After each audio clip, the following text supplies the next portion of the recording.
Mr. Kennedy, and he has a lot to say to everyone out there watching. He's going to be on Wrestling with Savage. Stop yelling so much. Why are you yelling? Why are you yelling? I'm excited. You're watching this. This is Mr. Kennedy taking a chop from Savage. He just gave me a nice stiff one. Nice stiff one. Oh. Solid. So I appreciate you, brother. You're watching Wrestling with Savage, the best late night wrestling show in the world. I say you are listening to Wrestling with Savage, the best podcast in the history of podcasts. Pedigree, 1, 2, 3, Roger, you live by the champ. A last ride straight to hell, a tombstone, a choke slam. Here to give it to you raw. This is Wrestling with Savage, SmackDown. Hold the title, this is Wrestling with Savage. What? Because they are the best tag team in the world. Tag team. Be my honor to be a guest on your show. Christmas Bully Ray, good job, Savage. It's the best hat in pro wrestling. Take that fucking Raw Bandit. Raw fuck. It's MDK and Wrestle with Savage all fucking day. Okay, we got over here. Well, what do we got over here? Have your cake and eat it too. Look at Eddie. Pedigree, 1, 2, 3, Roger, you live by the champ. A last ride straight to hell, a tombstone, a choke slam. Here to give it to you raw. This is Wrestling with Savage, SmackDown. Hold the title, this is Wrestling with Savage. Before I make you see this man. Wrestling with Savage begins now.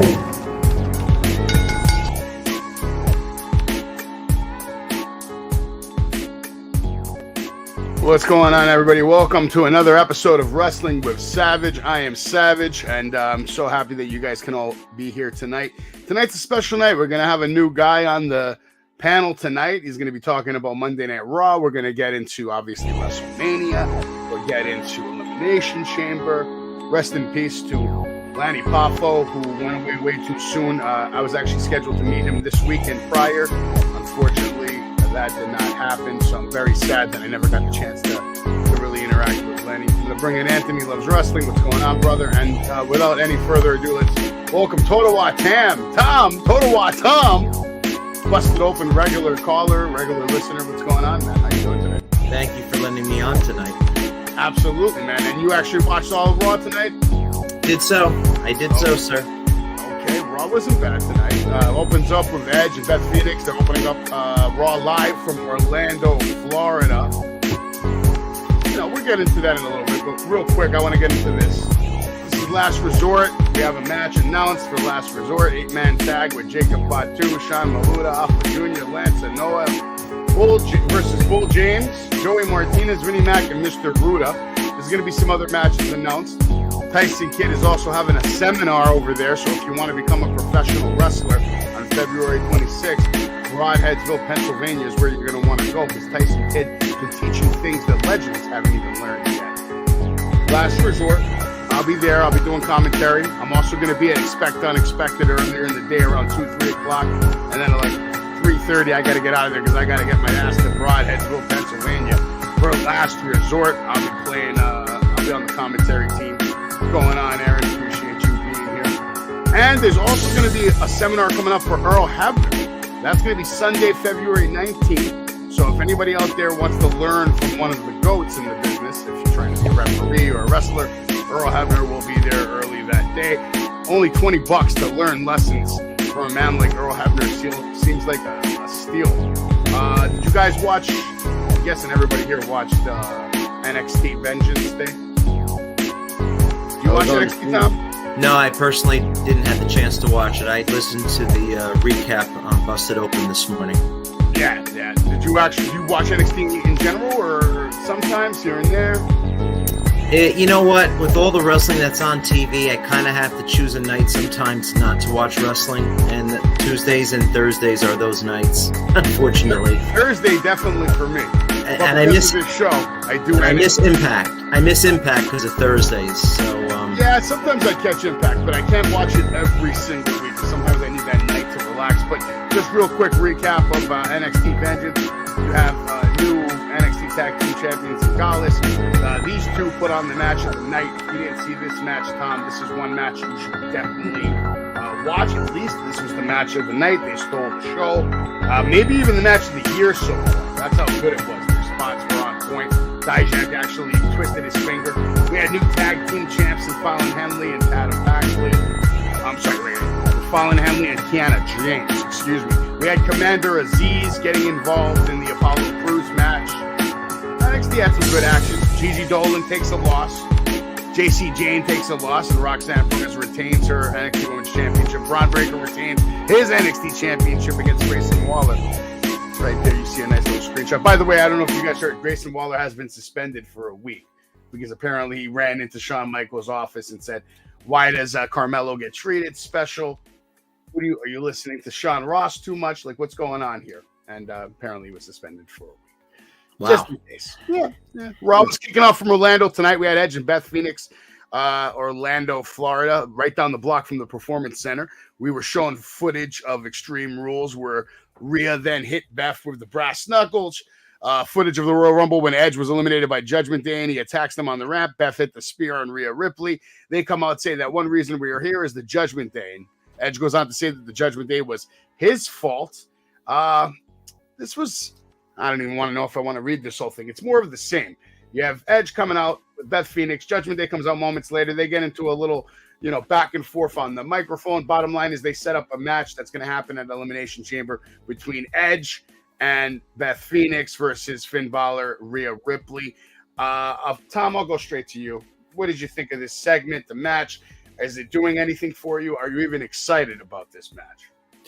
I am excited from the point that Dominic seems to be getting over every week. I mean, it's almost like he's so bad at this point that he's good. And that seems to be working right now for the Judgment Day. And typically when he just starts talking, you just hear it from the crowd. As far as Beth showing up tonight, yeah, that was great. I was happy to see her with Edge, and my interest is peaked now. Okay. How about you, Anthony? What did the night do for you? I kind of missed the first part of the segment. All right, well, if you missed it, then I'll update you, okay? Basically, Rhea Ripley wasn't going to be there.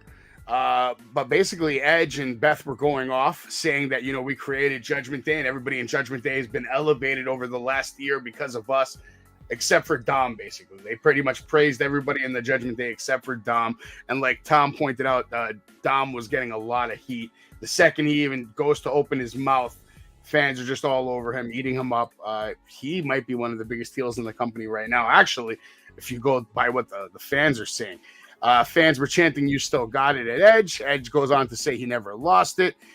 He goes and gives Judgment Day the little small golf clap, much slower than that. It was like this, actually. But he says Judgment Day just messed up because I'm a sick bastard who will do anything to get my pound of flesh. Beth says, "If you got the stones, Ripley, Balor, my husband, we here will want to finish this." They get interrupted by the Judgment Day. Judgment Day come out.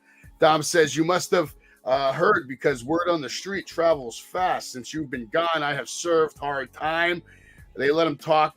Finn is like, "Please let him talk." So you guys better run along before I do something to you that I learned on the inside, just like I did to my deadbeat dad, who did not make it to the Royal Rumble. We get a little chant now, fans chanting, "You suck." Damien goes on to say that you and Ray are something else. We beat you and we beat you, and you guys keep coming back. Let's talk about this. Did you notice, Tom, that Damien pretty much either completely forgot his lines, his cue, or just got stumbled? Something happened tonight. It's not the first time I've seen him do that. And I don't know if it's nerves, but he kind of overcame it, I thought. I don't know, Anthony, if you agree. I mean, he kind of made up for it. Well, he's definitely done this in the past, but it's been a while since I've seen anything like this bad from him as far as the mic goes. I think he just got flustered or just mixed up with the lines. He definitely went off script by saying things like, "I hate you, I hate you, I hate you, Edge." Like, that was just him trying to save face and just say something, because something is better than dead air. So he was really trying to. Dom actually seems like he's nervous too sometimes when he's on the microphone. I agree with that one. Finn Balor's the only one that looks like, he's just like, I'm here for the ride. Like, I'm better than everybody here. I don't even know what the hell I'm doing in this storyline. I should be main eventing Mania at this point. But, you know, it's okay. I'll just wear a stupid hat like Jake Hager and, you know, I don't know. I'm not a big fan of everything the Judgment is doing as of late, especially taking losses sometimes lately. Like, you push them so much. You got Ripley winning the Rumble, but meanwhile, you keep dumping on Finn Balor going nowhere. Damian Priest taking losses a couple of weeks ago, too. I don't know. Rhea Ripley's the most impressive member of Judgment Day.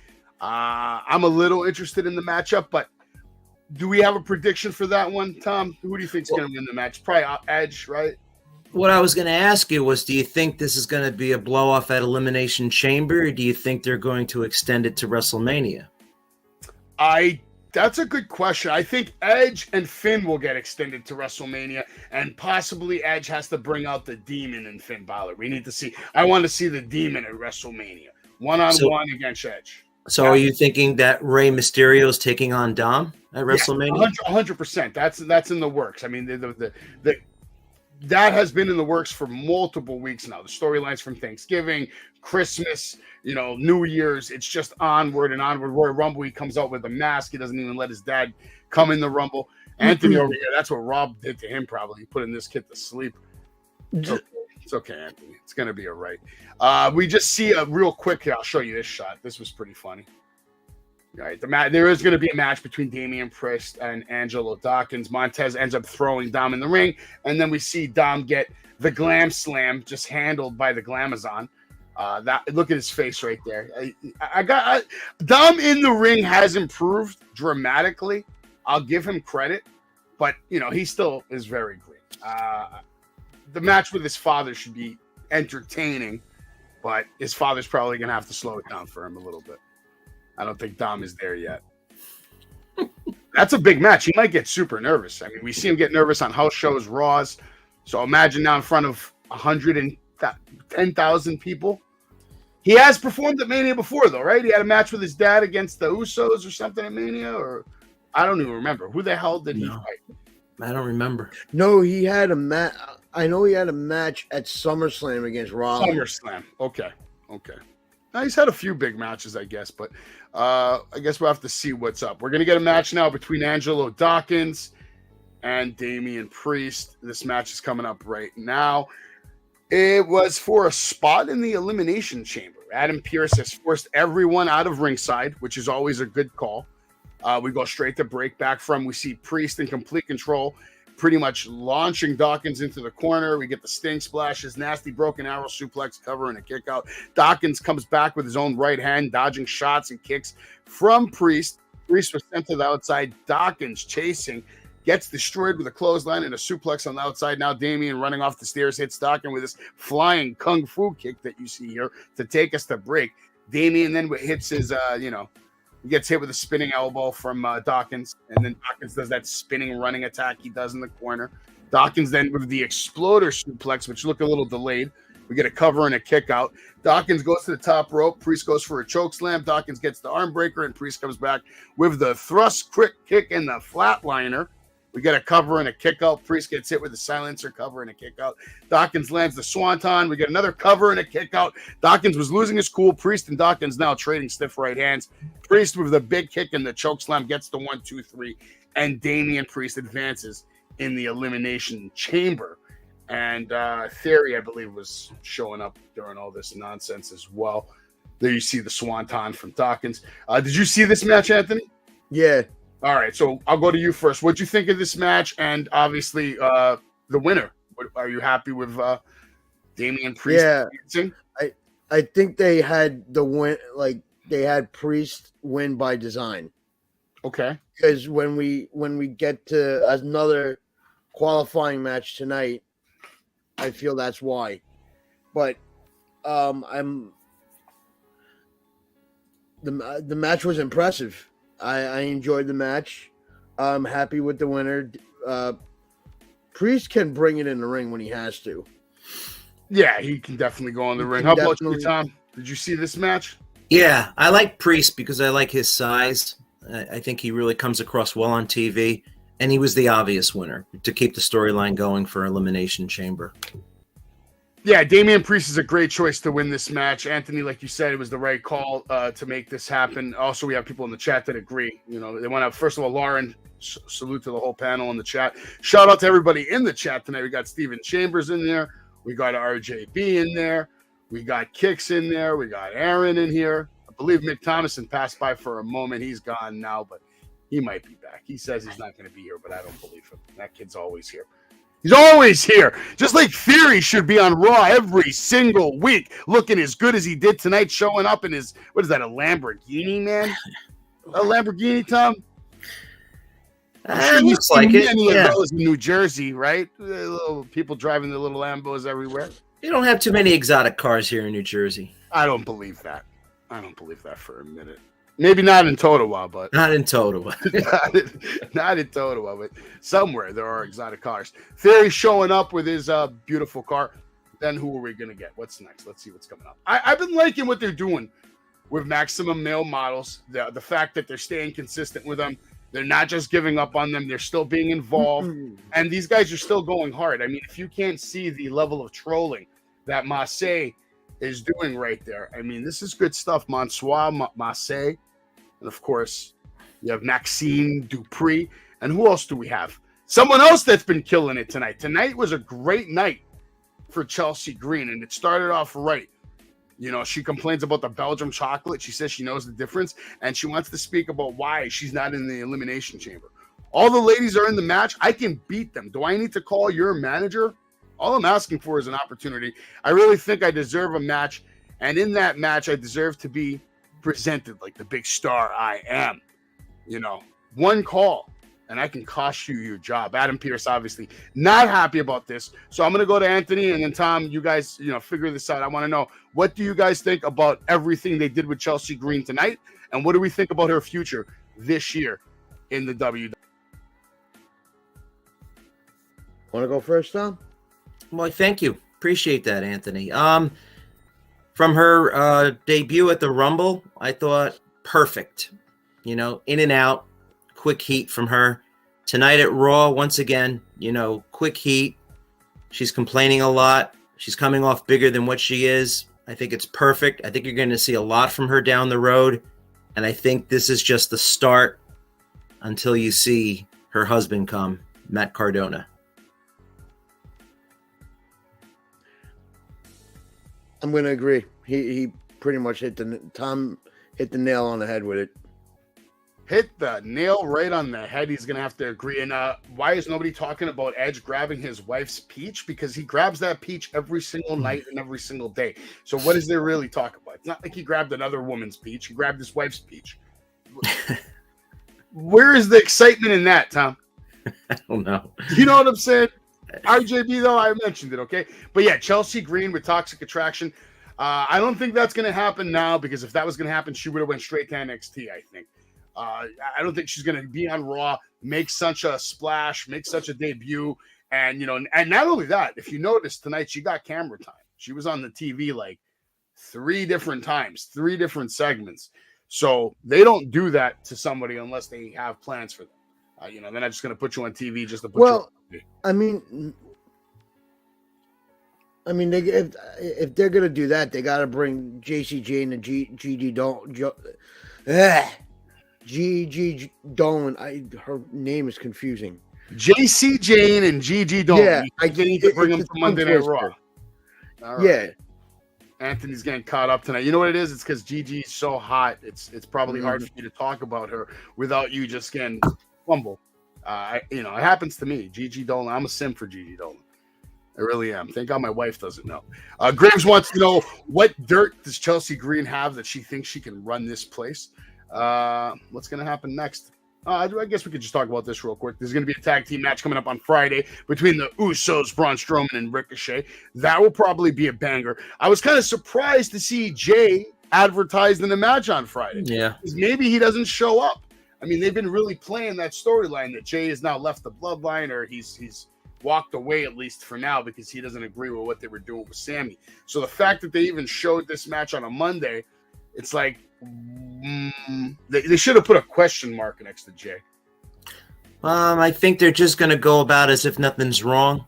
but I definitely don't think that match is happening. I don't think we're going to see Jay until Elimination Chamber, actually. Okay, I agree with that. I think Jay doesn't show up, and then Solo takes his place. Yep. And then they go on to just beat the hell out of, Yeah, because on over there. On this prior SmackDown, we did have a couple of good matches. You had Braun Strowman and Ricochet defeating Imperium to win the SmackDown Tag Team Title Contenders Tournament and earn the right to challenge the Usos. What else did we have on SmackDown? Just a quick little recap. Yeah, Charlotte Flair defeated Sonya Deville for the SmackDown Women's title. So Sonya got her shot, and Charlotte goes on to win. The Viking Raiders defeated the Brawling Brutes. Drew McIntyre, of course, has to get involved after, make him pay a little. You have Natty winning the Fatal 4-Way match to earn the right to compete in an Elimination Chamber for the Raw Women's title at WrestleMania. And I'm actually a big fan of this because I love Natty. And I would not hate if Natty actually won the Elimination Chamber. I know it's probably not going to happen, but if it did, I wouldn't be mad. I really wouldn't. I see Asuka winning. I see Asuka. A lot of people see Asuka winning. 100%. Yeah. Especially the way they're presenting her. She's looking like a beast. But how about you, Tom? What do you think? Well, I think having Natalie in there is basically for her experience, and she's such a ring general that she kind of can, help steer the match in the direction that the company wants it to be led into. So it's great when you have somebody like that with all the years experience that she has. And I think the other women feed off of her. Look how great she looks. I mean, she's like the oldest woman there, and she looks just as good as any of them in the ring, outside of the ring. I liked her work with Ronda Rousey when they were doing that whole baby carriage segment, and there was like real heat there. I really liked it. I don't know. Maybe I'm just being a mark for Natty, but I feel like she deserves to have that one WrestleMania moment. Whether she wins or loses, she should have that WrestleMania marquee match that she's never really had against like just a singles competitor. She's always been involved in these gimmick kind of matches at Mania. Never a match where it put the spotlight on her. You know what I mean? Well, they need to run an angle with her, don't they? They need a storyline. Well, if she wins this Elimination Chamber, that's the storyline. She wins the Elimination Chamber. She goes on to work a program with Bianca Belair. And I could see it happening because Bianca's still a rookie, and they're treating her like the female John Cena right now. And you have Natty, who's this veteran, grizzled veteran, and probably has a lot of anger inside of her. Because she's like, look at you and look at me. Look at what I've done in this business. What have you done in this business? Yet you're the one that's on the buses. You're the one that's on the magazines. You have like 20 different action figures. Where's my stuff? It's Natty's time. There's a story there. There's a story everywhere. The problem is people don't want to either attempt to start that story because they're afraid of, it might not get ratings or people aren't going to be happy with it. I'm not a big fan of that. I say, sometimes the people will get whatever they get. Who gives a shit about the people? Well, or they can make it, or they could find a way to make it a triple threat. That's a possibility. Because, have Natty get eliminated by Asuka, but somehow Natty gets screwed. And kind of hard to get screwed in a match like that. Elimination Chamber. There's no rules. But you could find a way to, if there's always a way. Yeah, but they could do something. They could do a segment at the Raw after the Elimination Chamber. They could figure something out. But honestly, I think you're all right. I think we're gonna end up seeing Asuka versus Bianca Belair, and we'll see where that goes. And then after that, let's talk about this real quick. This happened on Raw tonight. They gave you a special look at the Bloodline from last Friday. We know what happened. All right, Sammy confronting Roman Reigns, and then Roman just making Sammy pay. And in my opinion, this was Roman's best work on camera. Actually having lines, talking with conviction. He sounded really good, looked really good, and just the visual there of Sami Zayn lying in that corner. This is the hottest story in wrestling right now. That ending. Like before they went off air, when Roman was over Sammy talking to him, that was the best part of the whole segment. Because I have not seen that fire in Roman. Yeah, he was a little more fired up, a little more passionate. That's for sure. How that segment hit you, Tom, on Friday? I mean, it's a semi-conclusion, right? You know, it's all about the storytelling. If you can get good storytelling and then you can get compelling characters, the WWE machine will take care of the rest. And what I mean by the machine, the production. There is no better production in wrestling history than the WWE. I'm guessing that AEW could rival them with their, the money that they have, but they don't seem to do it. They don't seem to promote their storylines in the way that the WWE does. They do it more through wrestling, it seems. So. For sure. Yeah. They have a couple of storylines that were borderline personal. More when Cody was there, though. And more when Jericho was in the title picture. The one that strikes me the most was the MJF CM Punk one that they did last year. I thought that was tremendous. No, that was the best. To me, that was the best storyline. And produced. Last year. Also produced very well. I think that has a lot to do with it. And as I said, as long as you get the storyline, the angles, and the right people in place, that machine, that cog that the WWE has will take care of the rest. Make you look like $1 million. Well, they know what they're doing. They've been doing this longer than anybody. And if anything, AEW just has a playbook that they can go back to at any time called the WWE Network or their video archives. I'm sure Tony is a nerd and probably has one of the greatest wrestling collections the world's never seen yet. That guy doesn't have anything ever made on DVD or VHS or whatever in one of his colossal mansions or something. He probably has a mansion that's dedicated to wrestling memorabilia. He just doesn't share it with the world because he doesn't want to get robbed. Somebody will go there and take all his stuff. That guy probably, in his time off, he probably dresses up in other wrestlers' attire that he has purchased. And he probably goes to bed in the Undertaker's jacket. No, Savage, no, please don't. Please. That's just because you're jealous that you wish you had a pair of John Moxley's underwear that you could wear. I don't wish that. This guy is in love with John Moxley. Like if John Moxley was on the screen right now, you would see him blush. But it's okay. It's a good man crush to have. A lot of people are in love with this guy, Roman Reigns, Sami Zayn, and they're gonna have a match at Elimination Chamber. And my prediction is that, and yes, shout out to Lauren. Shout out to Johannes, who's from Germany, all the way from Germany. My prediction for this match is that Jey Uso gets involved, absolutely screws Sami Zayn, shows his loyalty to the bloodline, and then this sets up a Kevin Owens, Sami Zayn, Usos match at WrestleMania, which I think would be money. I think that should be a main event. That should be night one's main event. Kevin Owens, Sami Zayn versus the Usos. And you know what night two's main event is? Fucking simple. It's Cody Rhodes versus Roman Reigns. That's it.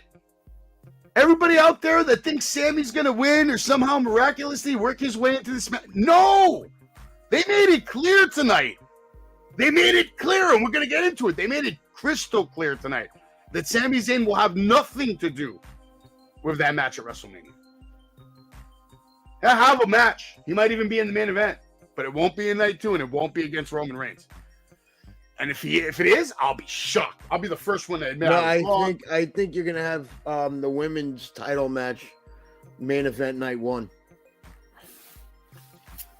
I wouldn't. Storyline wise, Sami Zayn deserves to have that night one main event. If you really want to agree that moment, and Kevin Owens last year main evented night one at WrestleMania. So it wouldn't be like breaking the trend. Kevin Owens still going to main event. And not only that, but we pay off the Usos, who have also worked their asses off for the last 2 years, along with Roman. Let's not forget all the beautiful storylines we had at the beginning of the deadline where Jay was winning Oscar nomination performances against Roman Reigns and all the work to lead up to this. That match is money. Kevin Owens, Sami Zayn versus the Usos for the Undisputed Tag Team Championships with Solo being ringside. It's a money match. All those men deserve that spotlight. There's nobody else in the business right now who has had the storylines of the bloodline. That's why Roman's the main event night 2, and the whole bloodline is going to be night 1. Has to be. I'm not saying you're wrong. How much time is between Elimination Chamber and WrestleMania? Is it just a couple weeks, or is it longer than that? Approximately like April 5th is Mania, right? Or April 2nd 1st is Mania. April 1st, April 2nd. So not even 1 month tops. Like, 1 month and a week, something like that. Week and a half. So here's what I'd like to see. 5 weeks. Here's what I'd like to see. I agree with your WrestleMania main events on nights 1 and nights 2. But what I'd like to see happen before then is on a SmackDown on a Friday night, not maybe necessarily the go home show, but maybe like, a week before that. I'd love to see a 6-man tag where it's Roman Reigns, Solo, and Jimmy Uso against Sami Zayn, Kevin Owens, and Jey Uso. I'd like to see Jey actually still not be a part of the bloodline up to a certain point, and then they have a major 6-man tag. And then during that 6-man tag, Jey can turn on Kevin Owens and Sami, and then there you have your WrestleMania main event with the tag team championships. I mean, there's a lot of ways to set this up. You could literally just set this up all at Elimination Chamber, because what happens? Jey comes out to screw Sami, Kevin Owens comes out to save Sami, and then we go to town. Solo's there, Jay's there, they're all there. Roman maybe even comes out, before his match or something. If they do something early, I don't know if the Usos. First of all, for the Sami Zayn Roman Reigns match, that's going to be the main event, right? That's going to be at the end of the night. Yep. Is there another match? Are the Usos even in the match that night? Are they? They're not in the Elimination Chamber. Solo's not in the Elimination Chamber, and none of them have matches at Elimination Chamber. Correct? Yeah, there's no tag team. So that's 100% at the end of the night. We're going to see the Usos come out. We're going to see Solo come out. We're going to see Kevin Owens come out. I don't know if it's going to be in that order. And the match itself, it's in the ring, right? There's not going to be a cage, right? It's just a regular championship match in the ring. Right. No rules. They lift up the Elimination Chamber, and then it's going to be easy access for everybody to get in and out. 100%. Yeah, Kevin Owens is going to get... We're probably going to get a repeat of what we saw on SmackDown, where Kevin Owens was kind of tied up, and Sami that was Royal Rumble. That Rumble, whatever. When that whole thing happened a couple of weeks ago, I think we get a repeat of something like that. But I like your idea too. There's a multitude of ways to set it up. If they're going to do it your way, then that would have to happen sooner than later. Yeah. So that would be like maybe next week's SmackDown, or like the week after Elimination Chamber, something like that. And that's if that doesn't all break out at Elimination Chamber. Right. Now, what if Sami just shocks the system though? How shocked would you be if Sami comes out on top in this match? Yeah, that's and it's just over. And like Roman's gone. He just disappears. There's no rematch. He's just gone. Main event is now Cody and Sami. You see how that screws everything up? Because now what do you do with Kevin? Now what do you do with the Usos? What do you do with Solo? You got to now create all these different storylines for all these guys to have them maybe remotely be available at Mania. Unless Jey just goes with Sami for the ride, and he's like Sami's guy. I mean, if you had enough time, you could work it where now The Rock is thrown back into it because here we go with The Rock. Well, I'm just saying he could take on Roman because now there's no title at stake. So now it's more interesting. It's to find out who is the head of the table, and you could have Sami take on Cody. But I just don't see. There's no history between those two, so I don't think that would work.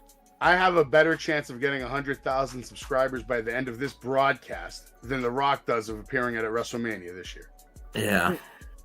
Rock is going to the Grammys. He's going to a lot of things, but he definitely ain't going to WrestleMania. He will not be there.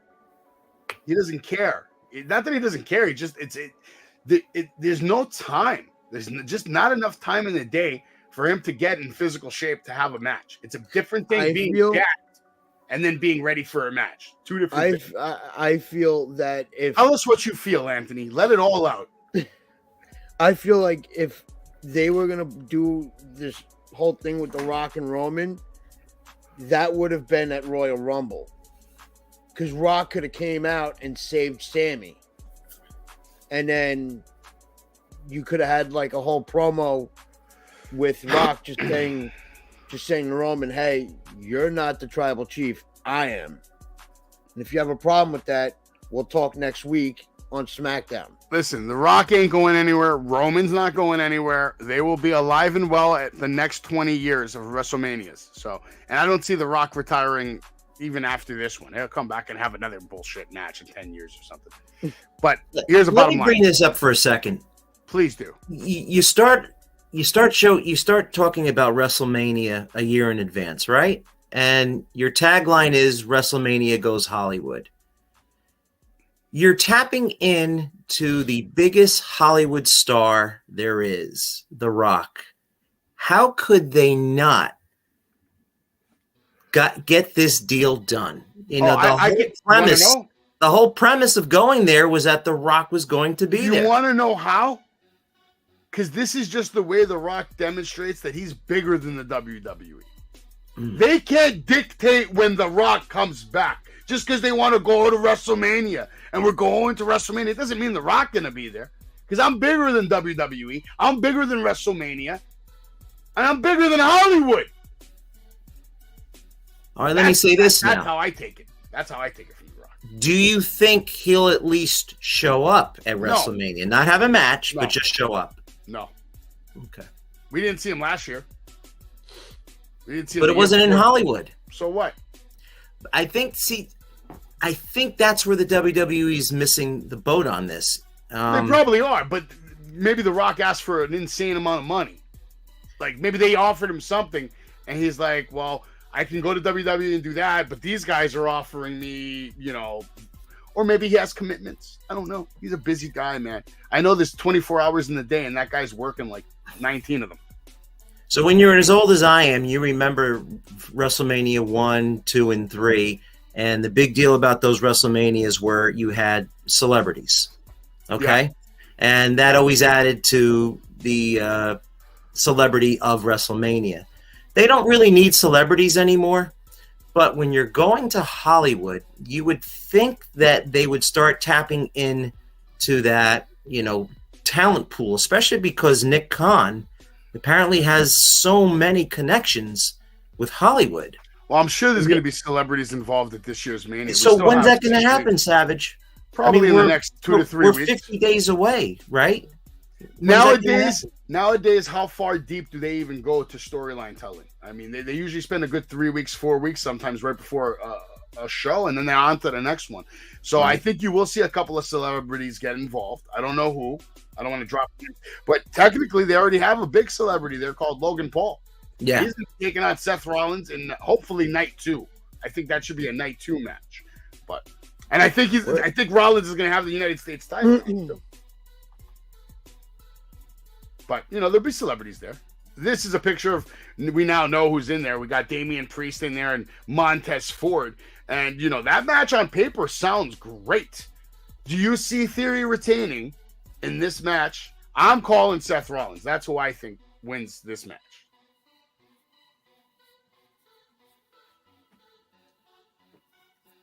Doesn't hurt Theory. I'm going to say Theory keeps the belt. Okay, Theory keeps the belt. That means he's going to be defending the title against John Cena at WrestleMania. Because I don't think that match needs a title. But I could be wrong. I've been wrong many times in my life. Anthony, how about you? Who's winning this match?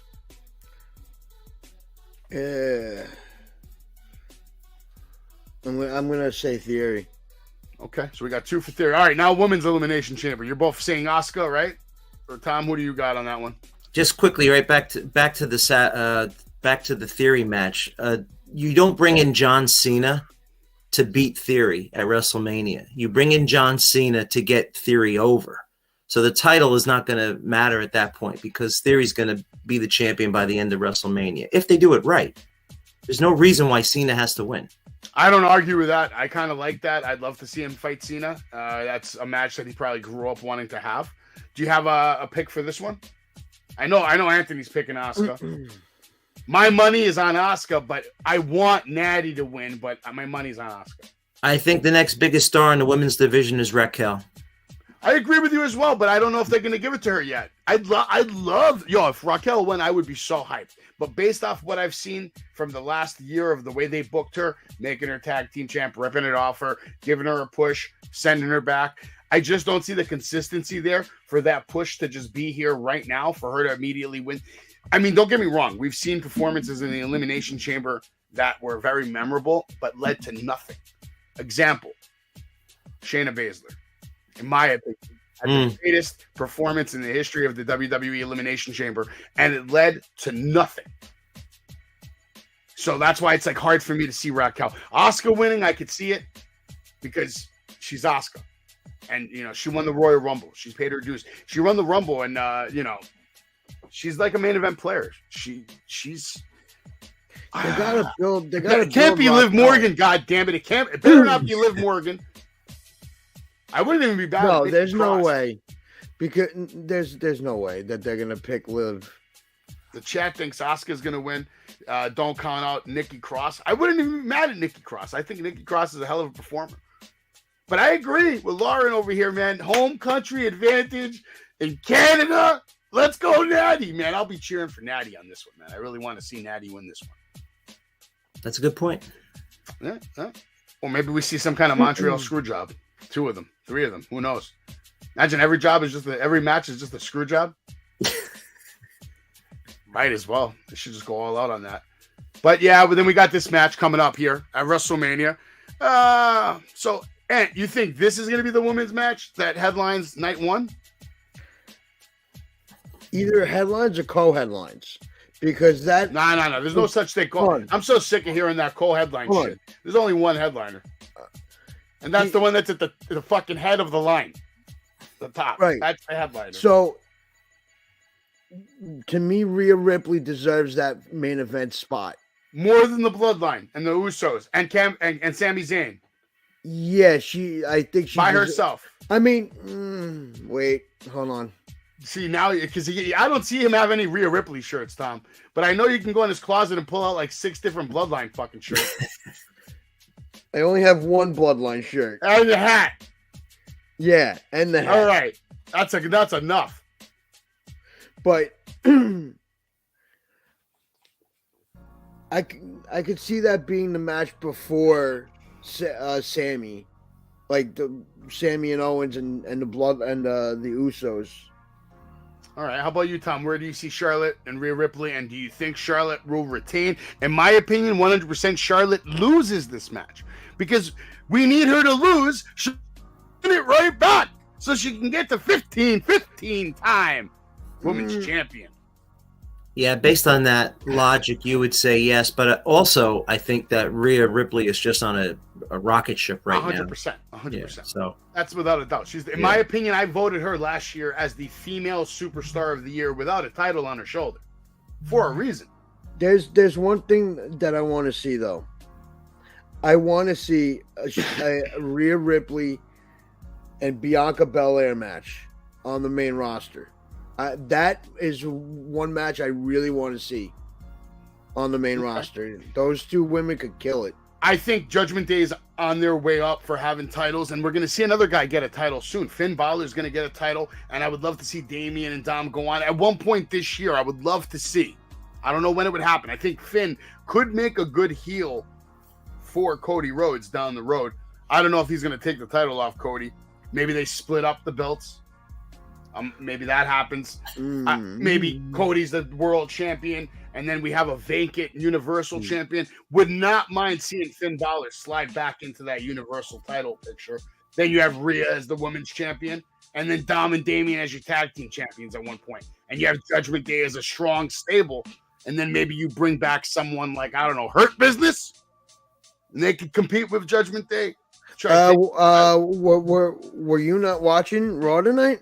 Yeah, but Hurt Business, we mean everybody involved, everybody together. Oh, okay. It might happen at Elimination Chamber. We might see the Hurt Business come back all together to just beat the shit out of Brock Lesnar and help Bobby win that match. Could happen. You know, we might be seeing Ripley leave Judgment Day because if she does win the title, then she'd have to go to SmackDown, right? Because they already have Bianca on Raw. Well, they might do the draft the day after Mania type of thing. So we might see a lot of things shake up. Well, what what you could see is Judgment Day could cross brand, like work Raw and work SmackDown. I wouldn't be opposed to it. Yeah. I wouldn't be opposed to it. There's a bunch of different ways they can go. As of lately, I don't feel like that brand split's been as enforced. Let's say we have seen people from SmackDown on Raw and vice versa on SmackDown. I think we'll continue to see that. I hate the brand split. I hate the draft. I want them to just unify the titles, but that's me. I don't know. I don't think they're ever going to do that. I agree with you. There's too many contracts involved, too many networks, and everybody wants a champion, and there's just a bunch of politics over storytelling. But real quick, this Thursday, I will be at Outlaw Wrestling with Gilch. Anybody else that wants to come on down, there's going to be some good wrestling. You got Homicide taking on Mike Bailey from Impact Wrestling. That's going to be a hell of a matchup. Yep. You have Dirty Dangle taking on Alpha Jr. I feel bad for Dangle. I think he's going to get killed in that match. Crowbar taking on Marcus Mathers. Jaden Valo taking Encore Moore on. And Encore Moore, if you haven't seen this kid wrestle, Tom, I know you have. You saw him wrestle at ISPW. He's actually, check this out. Yeah. Remember I told you about Last Resort, February 26th? You know who he's fighting at Last Resort, February 26th? He's taking on KC Nuvara. That is going to be like a banger. Then, of course, we have Man Bun Jesus versus Rick Recon with Dave LaGreca. Yes, Dave, I will see you again on Thursday. And this time, I think I'm going to chop you, Dave, for what you did to me today. You silly son of a bitch. You put me on hold just to fucking hang up on me. That was a fucked up move. But it's all right. I understand. You had Wesley coming on. You had Wesley coming on, so I will tolerate it because Wesley deserved this. Oh, man, if I wish I didn't have to work. Wesley deserved to shine. And then we're also going to get the SAT versus Bear Continent. This is not a bad card for a local wrestling show at the Queen's Brewery in Ridgewood, New York. I will be there live. Some tickets are still available, so you might want to look them up. Queen's Brewery, Outlaw. Are you doing play-by-play? No. I'm just going as a fan, man. I'm gonna go have dinner with Alpha probably before the show, and then we're all gonna head over there, and I'm just gonna watch some pro wrestling, maybe get some interviews, some videos. Awesome. Real quick reminder, Undertaker, One Dad Man Show, February 16th, coming to you in Montreal. I don't know if I would pay the ticket price for this, but if you're a big Undertaker fan, I heard it's a very good time. So if you're an Undertaker fan and you're in the area, you got something to do. Apparently, Bad Bunny getting a Grammy Award winner. All right. Do we see Bad Bunny at Mania? Probably. I think so. He's in the video game. They already said if you pre-order the game, you get Bad Bunny as a character in 2K23. Let's just go into our next match here. Well, I think it's going to be our next match. We're going to get a match with Corbin, and of course JBL's with him, and he's taking on Dexter Loomis. Dexter coming out with Johnny Gargano. Corbin starts off by attacking Dexter with the Stinger Splash, puts him in the chin lock ASAP to kick this match off. Dexter able to just catch his finisher and puts Corbin down clean. 1, 2, 3. JBL looks very upset, and this was kind of shocking for me at how fast this match ended, and the fact that Dexter Loomis just got a clean win over poor Baron Corbin, who cannot get a break at all. And as JBL said earlier tonight, Tom, you can't shine a turd. That's true. But I think that's what this pairing needed tonight. I think they needed to jumpstart it again somehow. And because it was lacking. I don't know if you agree, Anthony, but it was lacking. And I think with this semi-turn tonight by JBL, I'm interested again. And I wasn't before, and now I am. How about you, Anthony? What do you think is going to happen here? Do you think JBL is really gone for good, or is he just trying to really maybe get a message to Corbin that he has to step it up? Do we see them reunite, or does Corbin just maybe go into lone wolf mode? Or maybe we get Bum Corbin back, Tom. Bum Corbin was fun. Nah, I don't think. I don't see them getting. I mean, first of all, I never want to see that goddamn gimmick ever again. Which one? The Bum Corbin? Yeah, I enjoyed Bum Corbin. I thought that was some of his finest work. Asking people for money, people sending him donations. That shit was. I would be okay with not having that on my TV. Thanks. Okay. I do agree that we need to. What's up, Jake the Tribal Chief? But I do agree. Bring back the lone wolf gimmick. I think it's time. They've protected his finisher better than almost anybody in the business. That's right. What they should do is keep him off TV, let him grow back the hair that he had, or I don't know if he can. But yeah, never mind then. I think that ship has sailed. But I mean, when I first saw him in NXT, it looked like it had just started receding the hairline. So I don't know. Got to be a reason you go from having long hair to no hair. It's usually not a good one because the hair is not growing. But he could call up Bosley, right? I heard Bosley's really good. Hairman Club or whatever. Luckily, I don't need it yet. Oh, we don't all need it. I see everybody here in this chat's got a nice head of hair. Like it. Dave LaGreca's. You know what I should do to Dave? I should go there with one of those like clippers and just like give him a mohawk. One here, one there. You probably look cool with a mohawk. Hey, Savage, I was making chili tonight, and I used the LaGreca sauce in it. It's my secret ingredient. I still have my hot sauce. I've been saving it. I don't even know if I want to use it. I do want to use it. It's good. Yeah. I have it signed from him, so maybe I'll get another one. I don't know. Down the road. We'll see. It's worth opening up. It is. It's good. I heard it's good. Yeah. I got to go buy some wings. I'm going to make it with wings if I do it. All right. We get a Becky Lynch interview. She lets us know we're in Orlando where it all began. You know, I first met you, Byron. I first met Bailey in the weight room in the NXT Performance Center. And, you know, we've known each other for a long time. She's getting hyped up for her match tonight. That's going to be the main event in the steel cage. And hopefully it's going to be longer than 2 minutes.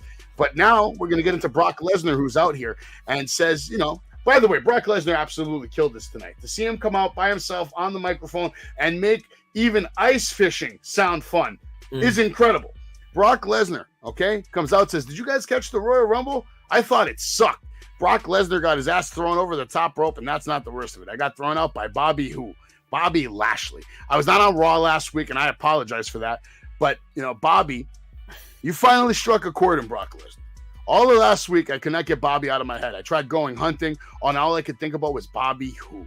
Next day, I went ice fishing, and all I could think about was Bobby who. I sit down for an old steak dinner, and all I could think about was Bobby Lashley. Crawl into bed at night with my wife. 4 or 5 hours later, all I could think about was Bobby Lashley. That was great. Fantastic line. All week long, I thought long and hard what I was going to do with Bobby Lashley.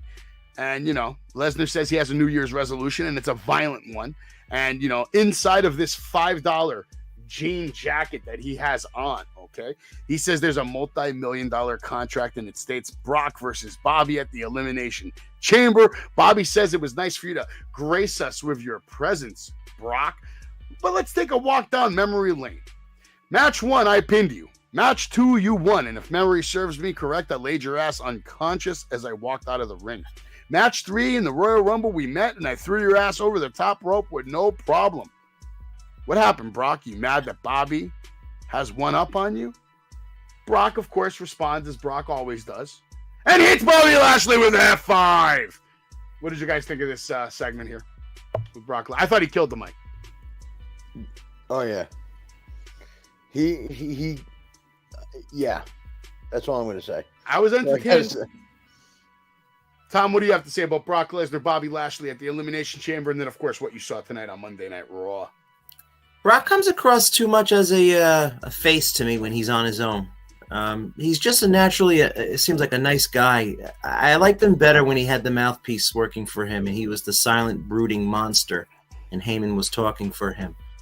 I also wasn't quite sure if I wanted to see this again, Lashley and Lesnar. I had heard rumors that the WrestleMania event was supposed to be Gunther versus Lesnar at first, and then, I mean, that really had my interest. And then, you know, if Brock is not going to be a special attraction anymore and he's going to be here for a while, then I guess this makes sense to go with Lashley again to continue the storyline. Because what are we saying?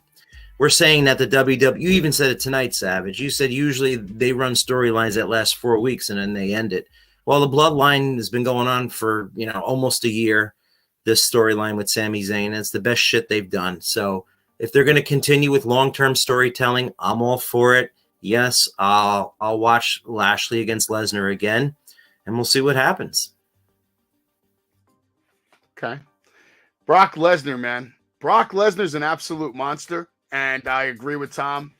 When he has Paul Heyman with him doing all the talking, he does look like a complete monster beast. But I kind of like this version of Brock because we got that other version of Brock so much. It was such oversaturation. It's nice to see Brock just come out and have that natural form, that natural rhythm, and looks like he's just being himself, enjoying wrestling for once, which is something we don't really, I haven't seen much of it over the last 20 years. I always see Brock come out, be pissed off, Heyman talks. And then Well, he's not a people person. He seems to be now, though. Yeah, I mean, I think where he lives, there's nobody within a couple miles. You know, he just doesn't 100%. like people in general. He has a huge property, man. Yeah, and he does all his stuff over there. That's his paradise. And it's been crazy how we've never even seen really Sable get back on WWE television either. He like 100% whipped that into a housewife. How hard is that? Just think about that accomplishment. Forget about his stats in the WWE and the UFC. The fact that he was able to take Sable and make her settle down. What kind of a man does that? Only a real man. Yep. Bobby Lashley couldn't have did that. But Brock Lesnar could. And he did. And many other men tried back then. I can assure you, they were all trying. Wasn't Sable married to Stone Cold? No. You're talking about Deborah. She was married to Mark. Oh, okay. Deborah was married to Stone Cold, but that I think was an abusive relationship. I think they were both beating the hell out of each other. Oh man, but Brock is better on the mic, and yeah, she's parenting the kids, doing a hell of a job, and you could see that that's where her focus is because we haven't seen her on TV. Is she even in the Hall of Fame? I don't think so. She should be. They were talking this year about the Hall of Fame class. This year's Hall of Fame class is going to be kind of weird. It's going to be all over the place. Who was talking about it? Some people on a wrestling group on Facebook. They had a couple of screenshots. They said Cindy probably going to be a lock for this year. I'm hoping Demolition. Midnight Express. They were talking about. Who else were they talking about? Demolition. Demolition should be in there. There's a lot of people that need to be in there that aren't. Well, that lawsuit was thrown out. So, that lawsuit for the head injury that Demolition had against the WWE, that's the reason why they weren't in it. Yeah. And that thing hopefully is now we can move past that, man. Exactly. Exactly. I'll ask you a question. Do you think we ever see Chris Benoit in the Hall of Fame? Never. Do you think he belongs in the Hall of Fame? For his body of work, yeah. He probably belongs in it more than half the people that are in it, to be quite honest with you. I have a thing about the Hall of Fame. Outside the world of professional wrestling, I would say no. But inside the world of professional wrestling, it's a yes. Because in my opinion, growing up, if I had to sit here and really name you like my favorite 100 matches of all time, it would be impossible for me to go through that list without mentioning at least 10 or 15 Chris Benoit matches. And I think that's an accomplishment amongst itself. His feuds with Eddie Guerrero were his matches phenomenal. with Brock were Kurt Angle. Dude, I can go on and on and on. I mean, that guy put on banger after banger with so many people. And that's all he did because he couldn't talk a lick. Think about that for a second. He had no mic skills, and here we are talking about him in the Hall of Fame. It's all work related. Yeah, 100%, because he was so good in the ring that I know he didn't need to talk. He did all his talking in the ring during his matches. His chops spoke more words than half the roster does today. All right, and I like that comment. Lauren says Sonny needs to give back her Hall of Fame ring. It's a little harsh, but she's having a rough time right now. No, she probably sold that ring. I heard that too. I heard they were talking about that. Yeah, she might have sold that ring. She's I think she's locked up or on bail or something. She's always in trouble. Who cares? I don't care. I don't care anymore, man. You made your money. You should have used it properly. You're an adult. Do adult things. You want to do childish things? Expect the consequences, man. Except when you're an adult, the consequences aren't getting sent home or suspended or sent to the dean's office. It's getting locked the fuck up. So that's all I got to say about that. We got another segment, Dexter Lumis, Candice LeRae, and Johnny Gargano, and you can see Nikki Cross in the background. She's hiding over there by the guardrail. Dexter drew a picture on it, and, Candice was like, oh, this is so awesome. What a sweet picture, but why is Nikki in it? And then we just see Nikki running away laughing. So I'm going to go to you, Tom. What the hell does this mean? Is this a story? What's happening here? Right now, I think they're just throwing things against the wall to see what sticks. I don't think they have any direction or focus, so they're just going to see if something works. Well, they obviously like Dexter Lumis because they let him get a win tonight clean over one of their premier superstars. The last guy that actually pinned Roman Reigns, we just let Dexter just beat him clean in the middle of the ring. For what she did to Candido. She did a lot to a lot, but she definitely stayed busy during her time in the WWE. I agree with the British Bulldogs in the Hall of Fame. It's another good call out right there. All right. What do we got over here? What else is going on Raw tonight? Carmella. The next matchup was going to be a fatal four-way for a spot in the women's chamber match. Carmella, Niven, Yim, Candice LeRae. They were all fighting for one of the last two spots. Niven wiped out LeRae and Yim before scaring Mel out of the ring with a scream. The crowd was showing her a lot of support throughout the match, but she still seemed to be working as a heel most of the time. This ended up being a very... Actually, I was shockingly surprised that this was an entertaining four-way match with a handful of spots that popped the crowd. Niven had a great showing, but LeRae actually was impressive tonight for one of the first times since I've seen her return. All her high-flying spots were right on. They hit correctly. Her timing was good tonight. Niven hit a cannonball to LeRae in the corner. Mella then super kicked her to knock her out of the ring so she could cover the Poison Pixie for the win. And Carmella, she's much better than the Princess of Staten Island. Carmella seems more comfortable. She seems more charismatic, more at home. And at the end of the day, final thoughts for this match. I thought Piper Niven getting her name back is a very good thing. It's going to lead to more people hopefully getting their name back, like Pete Dunne. And then the spot of the night was probably Piper hitting that, splash on all three women. That was pretty cool. And if you guys noticed, Corey Graves also referred to Carmella as his wife tonight, which is pretty rare. He usually plays pretty low-key about the relationship while he's on commentary. I thought Carmella looked incredible tonight. She picks up the win. I kind of saw it happening, but, it is what it is. Tom, what do you got on this match? I want to just comment on what you just said. Corey Graves announcing that Carmella was his wife. A lot of us were wondering how much of an influence Vince has now that he's back with the WWE. They thought that maybe things were going to start going downhill. But I think from that reveal tonight by Corey Graves just goes to show you that Triple H is still running the ship, and they're just not – they're acknowledging everything is what I'm trying to say. If Vince was still running the ship, that would have never been said. 100%. Yeah, this is a Triple H broadcast now, and you can tell it's very clear. How about you, Anthony? Carmella winning, did you like it? Did you think it was going to happen? I kind of have nothing to say on the match. All right, I like it. Let's keep it moving because there's still a lot of shit to talk about. This is the part where we see basically, this is the part where Corbin says, "What do we do now, JBL?" Then JBL says, "There's no way to do anything." What do you mean we? There is no we. My legacy is getting killed because of you. You need a red nose and big shoes because you're a clown. Corbin's like, "I'll do better. I'll do better." JBL says, "Listen, you can't polish a turd, but I tried." I loved it. I thought it was great. And like Tom said, it's going to hopefully lead to maybe a resurrection of Corbin, the lone wolf, or something. Maybe a new gimmick. I don't know. Honestly, what I think is going to happen is next week they're going to have a match. They're going to have Corbin winning, and then they're going to reunite Corbin and JBL. Okay, maybe it's a possibility. I guess we'll have to wait till next week. We also see Piper Niven warning Mia Yim and Candice LeRae, says that if you guys get in my way of the women's championship again, there's going to be basically hell to pay. Piper Niven doesn't look to be messing around, so we'll see what happens. Next, we're going to get a matchup between Cedric Alexander and Shelton Benjamin versus the Alpha Academy. Gable catches Cedric and connects with a nasty German suplex. Now Otis tagged in and runs over Cedric as Shelton is then tagged in. Shelton taking it to Otis with stiff shots, clotheslines, all kinds of clotheslines he was attempting. Now Otis goes for a power slam. Shelton with a big roundhouse kick and the knee to the face, countered by Otis. Countered by Otis, who slams Shelton down hard. Now hits a running splash on a grounded Shelton. Shelton rocks Otis and hits a Samoan drop on Otis, which was very impressive. Gable wipes out Shelton, and now Gable misses the moonsault on Cedric, who connects with his beautiful backbreaker finish and gets the 1, 2, 3 MVPs out there. There's a picture of that beautiful backbreaker, by the way.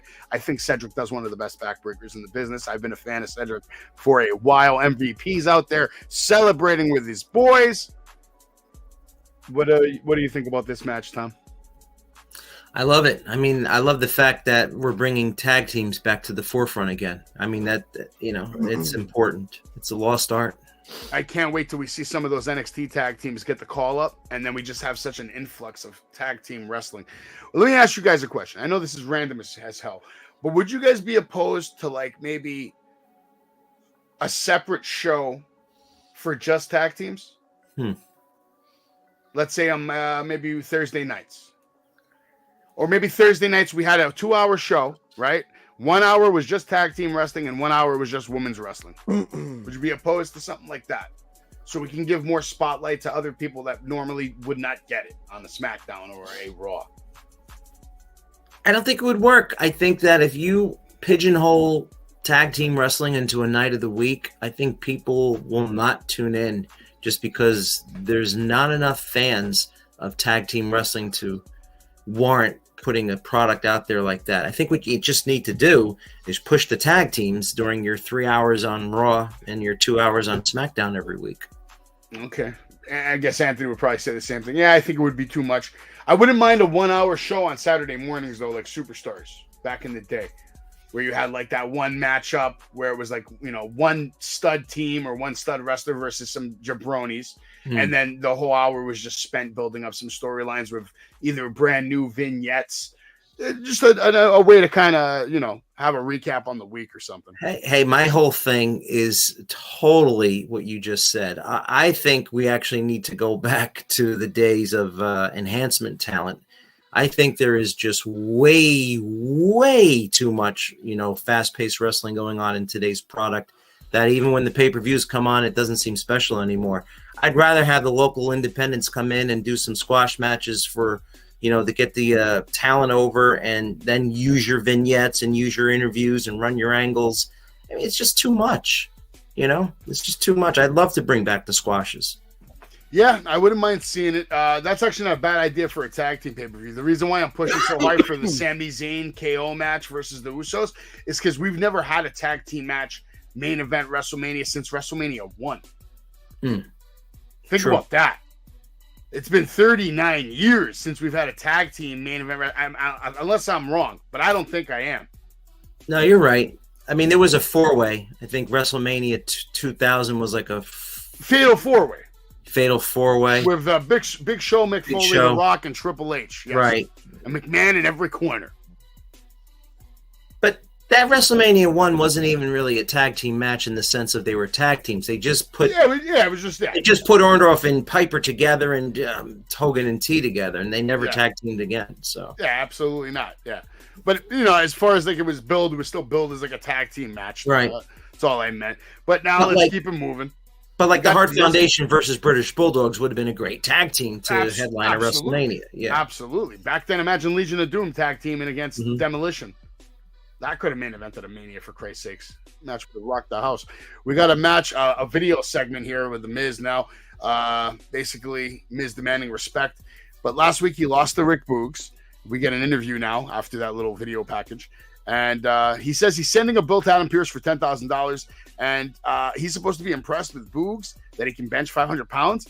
Boogs is just happy to be reunited with the Boogs Cruise, Boogs says. By the way, Boogs looks absolutely jacked. And I remember the first time I met this man at Access, he was literally like half the size of Adam Pearce.